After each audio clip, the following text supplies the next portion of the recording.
বিশ্বজিৎবাবু, সাংবাদিক হওয়ার জন্য সাংবাদিকতা শিখতে হয়, এটা আমার পূর্বসূরীরা কোনোদিন মানতেন না। আমরাও তথাকথিত সাংবাদিকতা শিখে সাংবাদিকতা কিন্তু করছি না।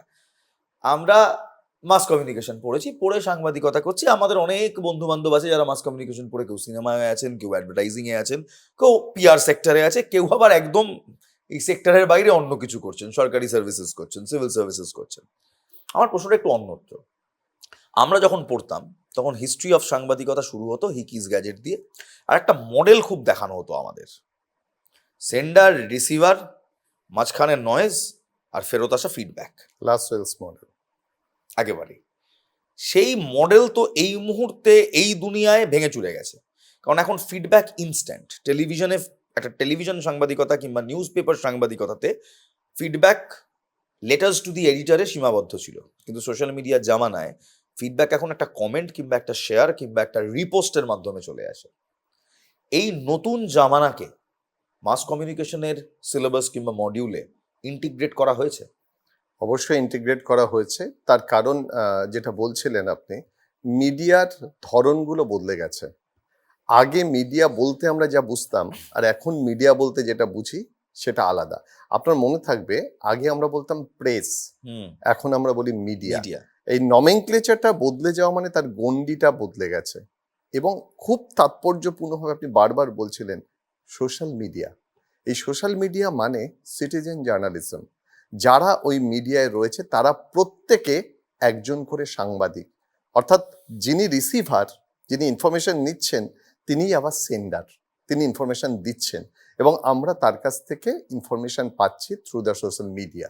এবং সেখানে আমি আমার ফিডব্যাক জানাতে পারছি, আমি তার কমেন্ট সেকশনে গিয়ে লিখতে পারছি, আমি ইমোজি দিতে পারছি, সেখানে আমার বক্তব্য জানাতে পারছি।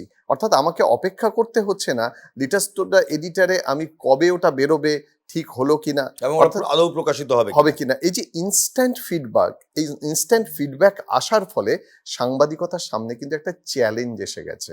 এই চ্যালেঞ্জটা প্রত্যেকটা ক্ষেত্রে সাংবাদিকতার কারিকুলামে অন্তর্ভুক্ত হয়েছে। আমি প্রথমে বলছিলাম যে মোজো বা মোবাইল জার্নালিজম, নিউ মিডিয়া। এই নিউ মিডিয়া বলতে গেলে নিউ টেকনোলজিকে অ্যাডপ্ট করে যে মিডিয়ার জন্ম হয়েছে, যেখানে ফেসবুক, এক্স হ্যান্ডেল, ইনস্টাগ্রাম, একাধিক, যেখানে মানুষ সারাক্ষণ ইনফরমেশন, ছবি দিচ্ছে, কমিউনিকেট করছে মাসের জন্য। এবং মাস কিন্তু আর বিচ্ছিন্ন বা আইসোলেটেড নয়, they are the part of the media. It's inclusive idea. এই মডিউলগুলো এই মুহূর্তে মাস কমিউনিকেশনের সিলেবাসে অন্তর্ভুক্ত হয়েছে?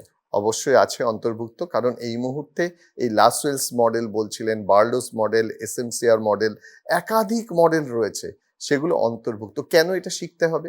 কেন এটা আমার কাজে লাগবে না মিডিয়াতে গিয়ে, তবু আমি শিখব?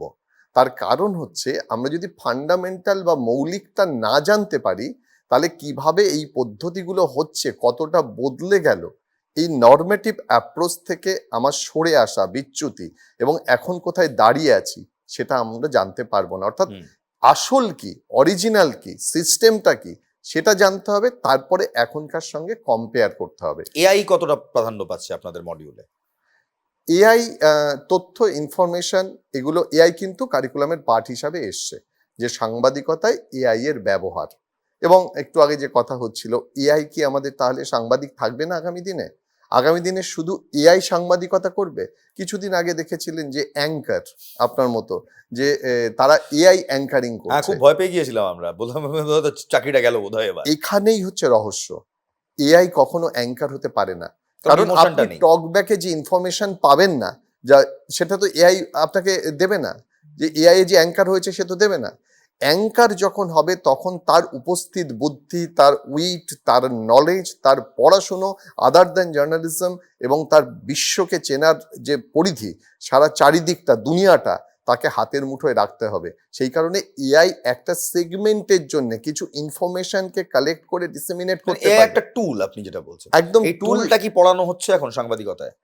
প্রায় প্রত্যেক সিলেবাসে ইউজি এবং পিজি, যেখানে এআই কে অন্তর্ভুক্ত করা হয়েছে, এবং এআই কিভাবে আমরা কাজে লাগাবো সাংবাদিকতার, সেটাও শেখানো হচ্ছে।